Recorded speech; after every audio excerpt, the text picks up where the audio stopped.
కాలం మారింది, ఏఐ యుగం కూడా వచ్చింది. అయినా సరే కొందరు అసలు మారటమే లేదు. అబ్బాయిలే కావాలి, అమ్మాయిలు అస్సలు వద్దు.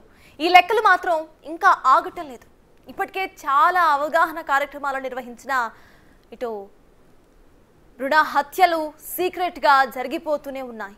తెర వెనుక లింగ నిర్ధారణలు ఇంకా జరుగుతూనే ఉన్నాయి.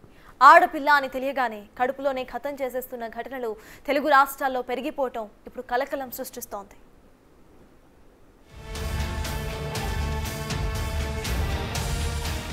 ఇదంతా ఆర్టిఫిషియల్ ఇంటెలిజెన్స్ యుగం, అడ్వాన్స్డ్ జమానా. స్త్రీ పురుష లింగ భేదానికి తావులేని సొసైటీ. అయినా సరే కొందరు మాత్రం మారడం లేదు. తమకు అబ్బాయే కావాలని, కడుపులో ఉన్నది అమ్మాయని తెలిస్తే చాలు అబార్షన్ చేయించుకోవడానికి సైతం వెనుకాడడం లేదు.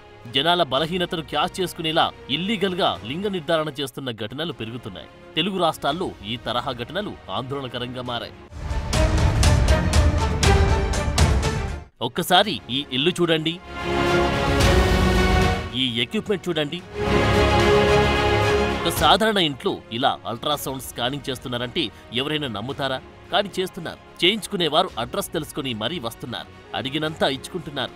ఆడబిడ్డ అని తెలిస్తే వెంటనే హాస్పిటల్కి వెళ్లి పిండాన్ని తీయించేస్తున్నారు. ఇదే కథ. చిత్తూరు జిల్లాలో లింగ నిర్ధారణ ముఠాను స్వయంగా జిల్లా కలెక్టర్ సుమిత్ కుమార్ అధికారులతో కలిసి చెక్ చేస్తే అసలు మ్యాటర్ బయటకొచ్చింది. భరత్ నగర్లోని ఓ ఇంట్లో గుట్టు చప్పుడు కాకుండా లింగ నిర్ధారణ పరీక్షలు జరుపుతున్నట్టు తెలుసుకుని లింగ నిర్ధారణ పరీక్షలకు ఉపయోగించే స్కానింగ్ యంత్రాలను సీజ్ చేశారు. 22 మందిపై చిత్తూరు జిల్లా 1 టౌన్ పోలీస్ స్టేషన్లో కేసు నమోదు చేశారు. అలాగే ముఠాకు సహకరిస్తున్న 2 మెడికల్ షాపులను సీజ్ చేశారు డ్రగ్ కంట్రోల్ అధికారులు. ఇదే కాదు, ఇంతకు కొన్ని రోజుల ముందే చిత్తూరు నగరంలో గుట్టుచప్పుడు కాకుండా నిర్వహిస్తున్న లింగ నిర్ధారణ పరీక్షల భాగోతం బయటపడింది. 9వ వార్డులో గాంధీనగర్ వెంకటేశ్వర కాలనీలో ఓ ఇంట్లో ఈ పరీక్షలు చేస్తే ఇలాగే పట్టుకున్నారు. ఎంత చేస్తున్నా గల్లీకొకటి ఇలాంటి ఇల్లీగల్ స్కాన్ మిషన్లు ఉన్నాయా అన్న డౌట్లు పెరుగుతున్నాయి. వీటిని వెంటనే కట్టడి చేయాలి. ఇక ఈ ఘటన చూడండి. సూర్యాపేటలోని పాత రామలింగేశ్వర థియేటర్లోని ప్రైవేట్ హాస్పిటల్ను వైద్యశాఖ అధికారులు సీజ్ చేశారు. కారణమేంటంటే గర్భిణికి అబార్షన్ చేస్తుండగా వికటించి చనిపోయింది. ఈ విషయం ఆలస్యంగా వెలుగు చూడడంతో అధికారులు రంగంలోకి దిగారు. ఈ హాస్పిటల్ రన్ చేసేవారు గతంలోనూ ఇలాగే అబార్షన్ చేయడంతో గుర్తించి సీజ్ చేశారు. అయితేనేం పేరు మార్చి మళ్లీ దందా షురూ చేశారు. ఇప్పుడు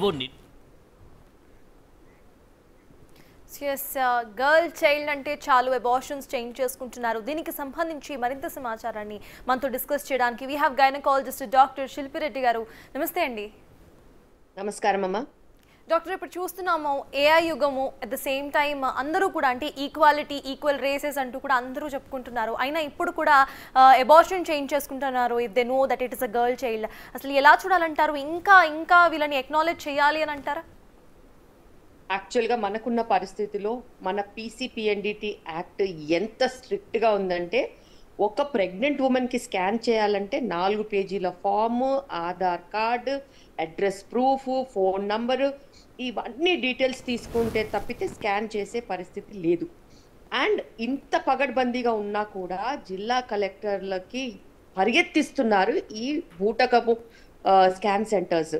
ఎక్కడ పడితే అక్కడ పెట్టడము. వాళ్ళకు ఒక నెట్వర్క్ ఉంటుందన్నమాట. ఆ నెట్వర్క్లో మెడికల్ షాప్ వాళ్ళు ఉండొచ్చు, ఆర్ఎంపీ డాక్టర్స్ ఉండొచ్చు, తెలిసిన మనుషులు ఉండొచ్చు, అలా హెల్త్ సర్వీసెస్ ఇచ్చే నెట్వర్క్ వాళ్ళు కూడా ఉండొచ్చు, లేకపోతే వాళ్ళు తెలిసిన ఎవరైతే యాంటీనేటల్ చెకప్స్కి వెళ్ళే చోట వాళ్ళ మనుషులు ఉండొచ్చు.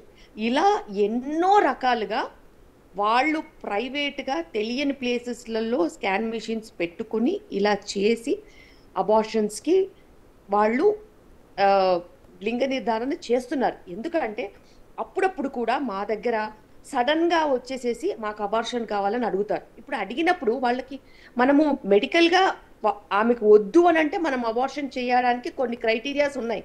కానీ ఏ రీజన్ లేకుండా, ఏ అబ్నార్మాలిటీ లేకుండా అంతా మంచిగుండి 4th మంత్ 5th మంత్ వరకు కూడా తెలియకుండా ఉంటుందా ప్రెగ్నెన్సీ? అలా వచ్చినప్పుడు మేము ఖచ్చితంగా రీజన్ లేకుండా, అబ్నార్మాలిటీ చైల్డ్లో లేకుండా మేము అబార్షన్స్ చేసే పరిస్థితి లేదు. మాకు కొన్ని పీసీపీఎన్డిటీ యాక్ట్ ప్రకారం రూల్స్ ఉంటాయి. ఆ రూల్స్లో కనుక వచ్చినట్టయితేనే అబార్షన్ చేస్తాము, లేకపోతే చెయ్యము అని కళాఖండిగా చెప్పేస్తాం. కానీ వాళ్ళు యాక్చువల్గా వచ్చింది లింగ నిర్ధారణ బయట చేసుకుని టర్మినేషన్ కోసం వచ్చారని అప్పుడప్పుడు మాకు తెలుస్తూ ఉంటుంది. వాళ్ళకి కౌన్సిల్ చేసి ఇలా చేయడం తప్పు, సెక్స్ రేషియో గనక మారిపోయినట్టు అయితే మనకి చాలా డేంజర్ లెవెల్లో వెళ్ళిపోతున్నాము. అటు అమ్మాయిల సంఖ్య గనక తగ్గిపోయినట్టు అయితే చాలా ప్రాబ్లమ్స్ వస్తాయి. నిజంగానే ఎవరికి అది అర్థం కావట్లేదు. ఒక ఫీమేల్ చైల్డ్ని కనుక టర్మినేట్ చేసినట్టు అయితే ఆల్రెడీ ఇప్పుడు రేషియో అనేది బాగా తగ్గిపోయింది.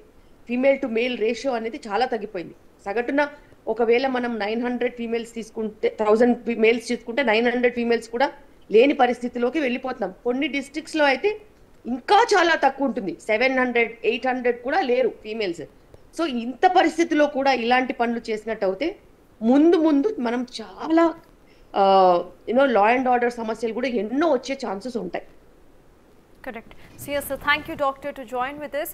సో అది ఇప్పుడు కూడా అంటే ఈ కాలంలో కూడా గర్ల్ చైల్డ్ అని తెలిస్తే చాలు అబార్షన్కి రెడీ అయిపోతున్నారు. గుట్టు చప్పుడు కాకుండా స్కానింగ్ మిషన్స్ను ఏర్పాటు చేసుకొని ఇళ్లలోనే ఇటు లింగ నిర్ధారణ పరీక్షలు కూడా చేస్తున్నారు.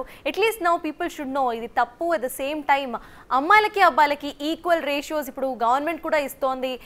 అమ్మాయిలకి స్పెషల్ క్రైటీరియాలో బెనిఫిట్స్ కూడా ఉంటున్నాయి.